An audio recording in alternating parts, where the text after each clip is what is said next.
वैष्णवी हगवणे प्रकरणामध्ये जो postmortem report आलाय तो फार धक्कादायक आहे। वैष्णवीचा मृत्यू होण्याच्या आधी म्हणजे 24 तास आधी 15 जखमा तिच्या शरीरावरती आढळलेल्या आहेत। म्हणजे तिला जबर मारहाण झालेली आहे। त्या शेवटच्या 24 तासात नेमकं काय घडलं हे आता आरोपीच सांगू शकतील। म्हणजे शशांक जो तिचा नवरा आहे तो, त्याचे वडील राजेंद्र, त्याची आई लता, बहीण करिश्मा, पिंकीताई आणि भाऊ सुशील, हे लोकच सांगू शकतील की तिच्या सोबत त्या 24 तासामध्ये, शेवटच्या 24 तासामध्ये नेमकं काय घडलंय, कशी मारहाण झालेली आहे।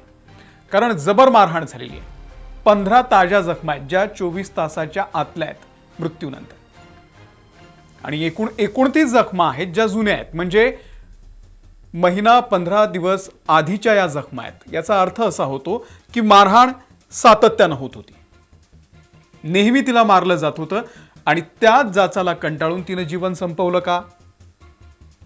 वैष्णवीच्या वडिलांचा दावा आहे, आरोप आहे या कुटुंबावर संपूर्ण, की माझ्या मुलीचा घात झालाय। अंजली दमानिया यांनी सुद्धा हाच मुद्दा सातत्यानं उचलून धरलेला आहे। त्यामुळे खरंच काय घडलं होतं, शवविच्छेदन अहवाल म्हणजे पोस्टमॉर्टम रिपोर्टमध्ये नेमकं काय आहे, आपण जरा सविस्तर बघूयात। हे प्रकरण फार वेगळ्या लेव्हलला गेलेलं आहे। नमस्कार, मी अमोल किन्होळकर, आपण पाहत आहात महाराष्ट्र टाइम्स ऑनलाईन। तर वैष्णवी हगवणेच्या पोस्टमॉर्टम रिपोर्टनुसार पोलिसांनी जी माहिती दिलेली आहे, ही पोलिसांची माहिती आहे, ती फार धक्कादायक आहे। आणि त्यामुळे जी शंका सातत्यानं उपस्थित केली जाते की वैष्णवीचा घातपात तर नाही ना, वैष्णवीनं आत्महत्या केली असं तिच्या घरच्यांचं म्हणणं आहे। आता ते कोण आहेत तर ते सध्या आरोपी आहेत, जेलमध्ये आहेत। पण तिनं आत्महत्या का केली?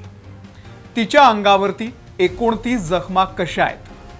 त्यातल्या 15 जखमा मृत्यूच्या 24 तासाच्या आतल्या आहेत। पोलिसांनी रिमांड रिपोर्ट 3 दिवसांपूर्वीच दाखल केलेला होता आणि त्या रिपोर्टमध्ये एकूण 12 मुद्दे होते। पण त्यातले पहिले 3 मुद्दे जे आहेत ते फार महत्त्वाचे आहेत। हे 3 मुद्दे मी तुम्हाला आज पुन्हा एकदा सांगतो। हा रिमांड रिपोर्ट पोलिसांनी कोर्टाच्या समोर मांडलेला होता। त्यामध्ये 12 मुद्दे होते, त्यातले पहिले 3 मी आता तुम्हाला सांगतो। ते 3 कोणते आहेत? पहिला, दाखल गुन्हा हा महिला अत्याचाराच्या विरुद्धचा गंभीर स्वरूपाचा गुन्हा आहे। म्हणजे पोलिसांनी हे मान्य केलंय की ही आत्महत्या दिसते तेवढी सोपी नाहीये। हा महिला अत्याचाराविरुद्धचा गंभीर गुन्हा आहे। हा रिमांड रिपोर्ट मधला पहिला मुद्दा आहे। आता यातला दुसरा मुद्दा फार महत्वाचा आहे। मयत महिलेच्या अंगावरती मारहाणीच्या खुणा आढळून आलेल्या आहेत, म्हणजे वैष्णवीच्या। त्यावरून फिर्यादी यांनी सदर महिलेचा खून केल्याचा संशय व्यक्त केलेला आहे। तसंच शवविच्छेदनानंतर मृत्यूचं कारण death due to ligature compression of neck with evidence of multiple blunt injuries over body, viscera and articles preserve for chemical analysis असं हे कारण दिलेलं असून त्या संदर्भात पोस्टमॉर्टम रिपोर्ट प्राप्त करून त्या संदर्भात तपास करणे कामी। हा दुसरा मुद्दा। म्हणजे वैष्णवीच्या ज्या जखमा आहेत त्याबद्दल आपण जे मगासपासून बोलतोय ते हेच की मारहाणीच्या खूण आहेत आणि पुढे सदर महिलेचा खून झाल्याचा संशय व्यक्त केलेला आहे। हा पोलिसांचा रिपोर्ट आहे। वैष्णवीचे वडील आरोप करत आहेतच, पण पोलिसांचा रिमांड रिपोर्ट हेच सांगतोय। आणि आता या 15 ताज्या जखमा ज्या मृत्यूच्या आधी फक्त 24 तास आधीच्या आहेत। आता यातच पुढे नेमकं काय तर death due to ligature compression of neck, गळ्यावर दाब दिल्यानं। आता गळा दाबलाही असू शकतो, दोरखंडानं असं म्हटलेलं नाहीये। मग गळ्यावर दाब कसा ते पुढे कळेलच। With evidence of multiple blunt injuries over body, शरीरावरती अनेक जखमा आहेत। त्या किती? 29 जखमा आहेत। आता यातला तिसरा मुद्दा आणखी महत्वाचा आहे। मयताच्या इन्क्वेस्ट पंचनाम्याद्वारे दिसून आलेल्या जखमांचं वर्णन पाहता मयताच वेगवेगळ्या हत्यारांनी मारहाण केल्याचं दिसून येत आहे। त्यापैकी एक प्लास्टिक पाईप हे आरोपी याने दिलेल्या निवेदनावरून हस्तगत करण्यात आलं असून आरोपी यांनी सुद्धा मयत महिलेला मारहाण केली असून त्याबाबत तपास करणे कामी. हा तिसरा मुद्दा. म्हणजे वैष्णवीला वेगवेगळ्या हत्यारांनी मारहाण करण्यात आलेली आहे. त्या सगळ्या हत्यारांपैकी एक प्लास्टिकचा पाईप होता जो पोलिसांनी आरोपींकडून हस्तगत केलेला आहे, ताब्यात घेतलेला आहे. म्हणजे हगवणे कुटुंबानं सुद्धा हे मान्य केलेलं आहे की हो, मारहाण केलेली आहे. पाईपही त्यांनी पोलिसांना दिला की या पाईपानं मारहाण केली. आता आणखी कोणती हत्यार वापरलेली आहेत ते सुद्धा काही दिवसांनी समोर येईल, कारण या जखमा कशा आहेत त्याचं डिटेलिंग आल्यानंतर कळेल की तिला नेमकं कसं टॉर्चर केलेलं होतं, कोणती हत्यारं वापरलेली होती, जखमा किती खोल आहेत. पोलिसांनी ही माहिती न्यायालयामध्ये आता दिलेली आहे. पुणे न्यायालयामध्ये वैष्णवीचा नवरा आहे शशांक, नणंद करिश्मा, सासू लता या सगळ्यांचीच आता पोलीस कोठडीमध्ये वाढ करण्याची मागणी पोलिसांनी केली आणि त्यानुसार युक्तिवाद करताना मृत्यूच्या दिवशी देखील त्यांचा कसा छळ झाला होता ते मांडलं. न्यायालयानं दोन्ही बाजूचा युक्तिवाद वकिलांचं ऐकून घेतलं आणि त्यानंतर वैष्णवीचा पती, सासू आणि नणंद यांची जी कोठडी आहे ती 28 जूनपर्यंत वाढवलेली आहे. वैष्णवी यांच्या मुलाचा ताबा घेण्यासाठी गेलेल्या कसपटे कुटुंबाला पिस्तूलचा धाक दाखवलेला होता आरोपी निलेश चव्हाण. त्याच्यावर गुन्हा दाखल आहे, तो फरार आहे अजून. पुणे पोलीस त्याचा शोध घेत आहेत.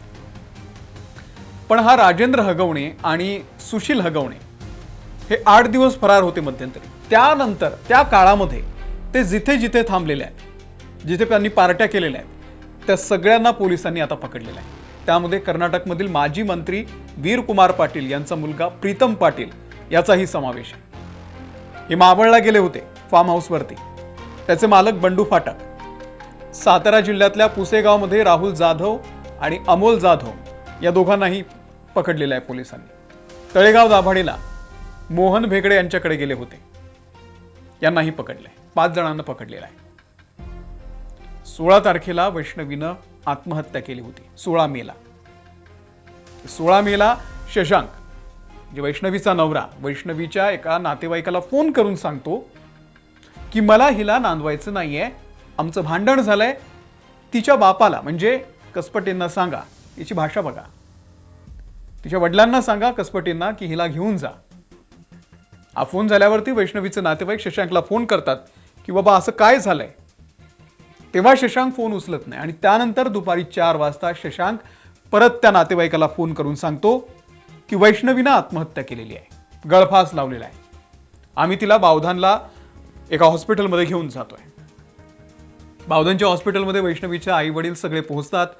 डॉक्टर सांगतात की वैष्णवीला हॉस्पिटलला आणायच्या आधीच तिचा मृत्यू झालेला होता. वडील आणि भाऊ जेव्हा तिची डेड बॉडी बघतात तेव्हा त्यांना संशय येतो की आपल्या मुलीला मारहाण झालेली आहे. त्या 29 जखमा तेव्हापासूनच्या. गळ्यावरती व्रण होते पण बॉडीवर सुद्धा जखमा होत्या, हातावरती होत्या, पायावरती होत्या. नंतर त्यांनी जो निर्णय घेतला तो फार महत्वाचा आहे. पोस्टमॉर्टम करायचं आहे आम्हाला, कारण त्यांना तेव्हा संशय आला की हा घातपात असू शकतो. त्यांना तर सगळी हिस्ट्री माहित होती यांची की आपल्या मुलीला कसं छळलं जातंय. आता पोस्टमॉर्टम ससूनमध्ये पार पडलं आणि त्यातूनच हा रिपोर्ट आता समोर आलेला आहे.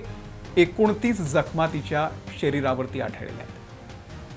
त्यामुळे हा घातपात आहे याचा संशय पोलिसांनी सुद्धा व्यक्त केलेला आहे. तिच्या वडिलांचंही तेच म्हणणं आहे. आता पाहूयात या प्रकरणामध्ये पुढे नेमकं काय घडते. तुम्हाला काय वाटतं, ही आत्महत्या आहे की घातपात असू शकतो?